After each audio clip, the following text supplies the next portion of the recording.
Assalamualaikum warahmatullahi wabarakatuh. Perkenalkan, nama saya Tri Wahyuningsi, NIM 18231095. Di sini saya ingin mempresentasikan hasil dari pembahasan saya, yaitu tentang kelistrikan dalam saraf. Kita langsung saja masuk kepada poin yang pertama, yaitu biopotensial.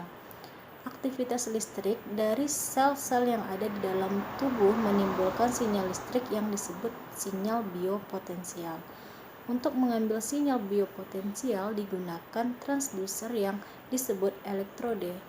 Elektrode ini berfungsi sebagai kopling dan interface antara sistem kelistrikan di dalam tubuh dan sistem kelistrikan di dalam tubuh. Keluaran dari transducer sudah berupa tegangan listrik, tetapi levelnya masih relatif kecil sehingga biasanya belum bisa digunakan untuk menggerakkan bagian keluaran suatu instrumen medik. Untuk memperbesar sinyal biopotensial tersebut diperlukan suatu penguat yang memenuhi beberapa persyaratan. Di antaranya, satu, berupa penguat diferensial dengan CMRR yang tinggi. Yang kedua, mempunyai impedansi masukan yang besar. Yang ketiga, penguatannya dapat diatur dengan mudah tanpa mempengaruhi nilai CMRR. Kita masuk kepada rangkaian penguat diferensial dasar. Seperti gambar yang sudah saya tampilkan di PPT, itu merupakan gambar rangkaian penguat diferensial dasar. Penguat diferensial ini dipilih karena kemampuannya dalam menyingkirkan sinyal mode Kalman sehingga dapat mengurangi pengaruh noise atau interferensi yang mengganggu sinyal EKG. Noise atau interferensi yang mengganggu sinyal EKG dapat dikurangi pengaruhnya dengan cara memasukkan noise tersebut ke dalam penguat diferensial dalam bentuk mode Kalman. Sementara sinyal EKG dimasukkan ke penguat dalam bentuk mode diferensial. Dengan demikian, sinyal EKG akan diperkuat dengan penguatan mode diferensial yang nilainya relatif besar. Sementara itu, noise akan diperkuat dengan penguatan mode Kalman yang nilainya relatif kecil. Pada saat keluar dari penguat diferensial, sinyal EKG akan mempunyai nilai yang jauh lebih besar dibanding dengan noise, sehingga pengaruh noise tersebut akan dapat diabaikan. Hubungan antara tegangan keluaran dan tegangan masukan penguat diferensial dasar dapat diuraikan sebagai berikut sesuai dengan gambar yang tertera pada PPT. Itu merupakan persamaan arus simpul pada terminal masukan negatif. Nah, dari persamaan tersebut nanti bisa kita dapat atur kembali menjadi persamaan yang kedua seperti gambar. Kita lanjut ke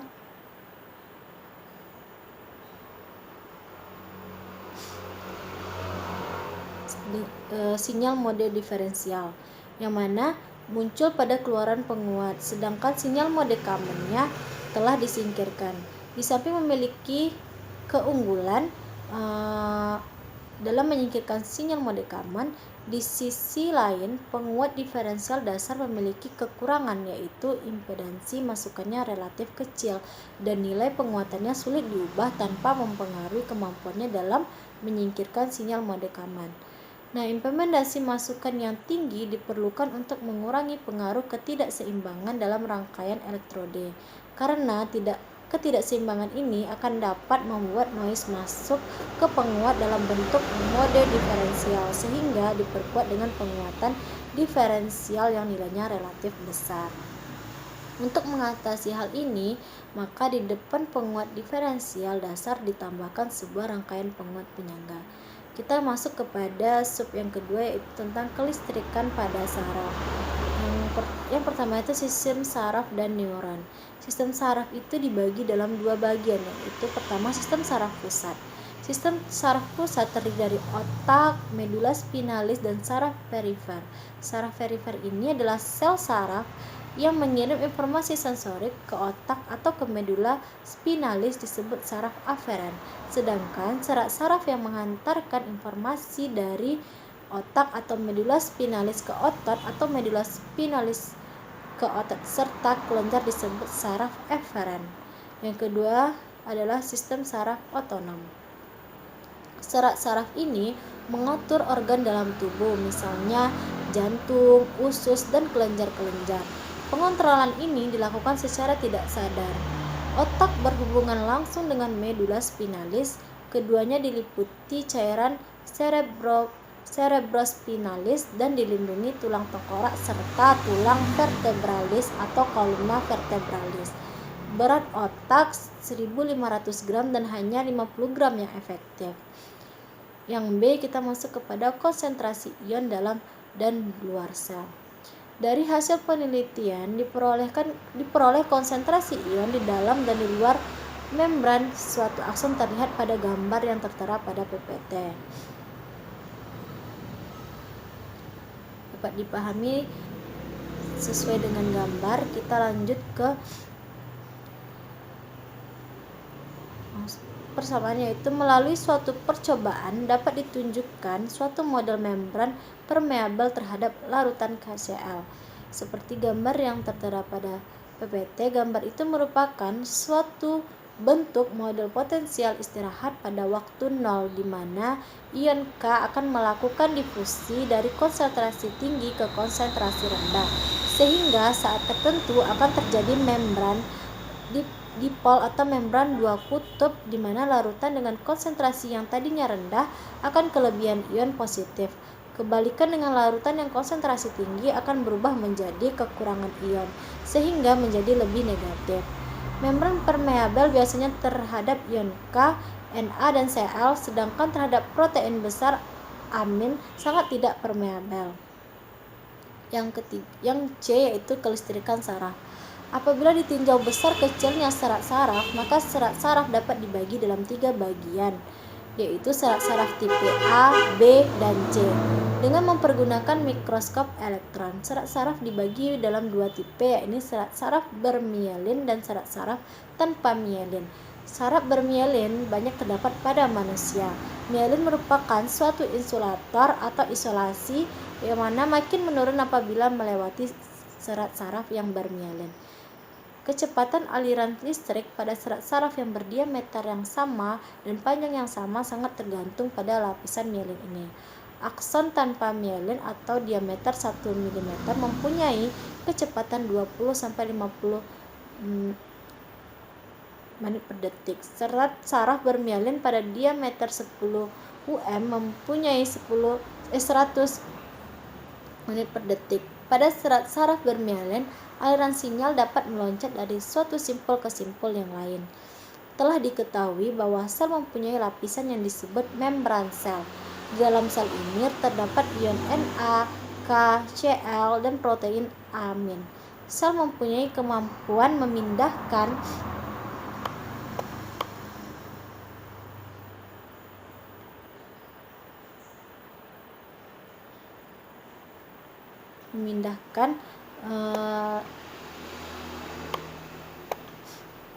ion dari satu sisi ke sisi yang lain.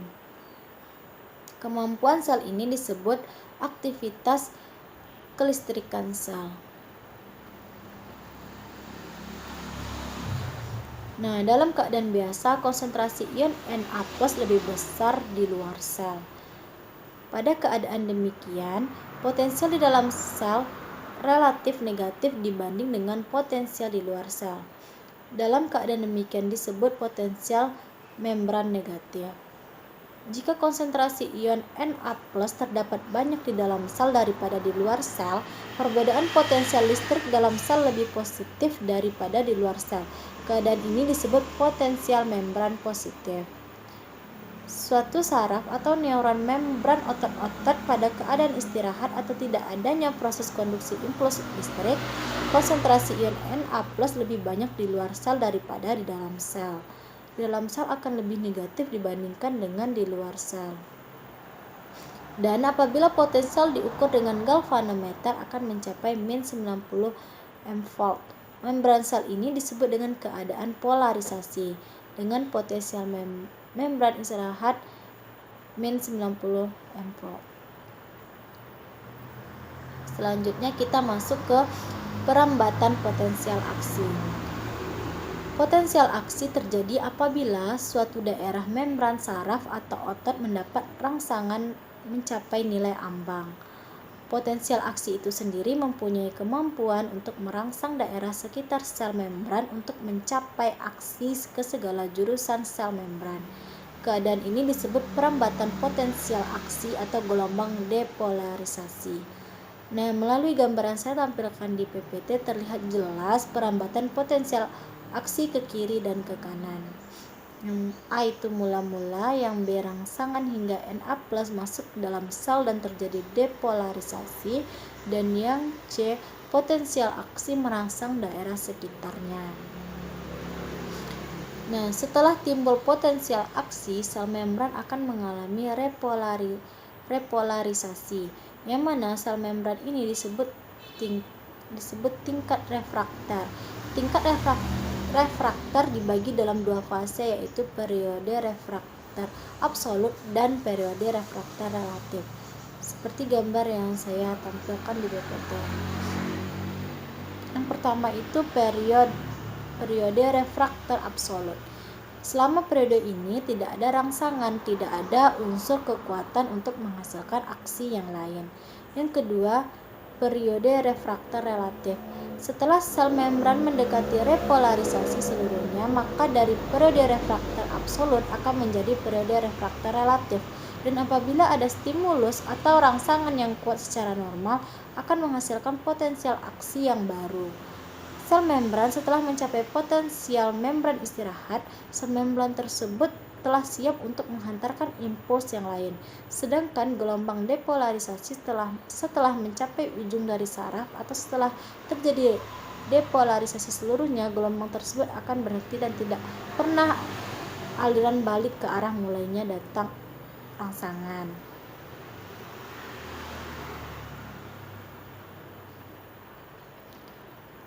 Yang selanjutnya yaitu kelistrikan pada sinapsis dan neuronal junction. Hubungan antara dua buah saraf disebut sinapsi. Berakhirnya saraf pada sel otot atau hubungan saraf otot disebut dengan neuronal junction.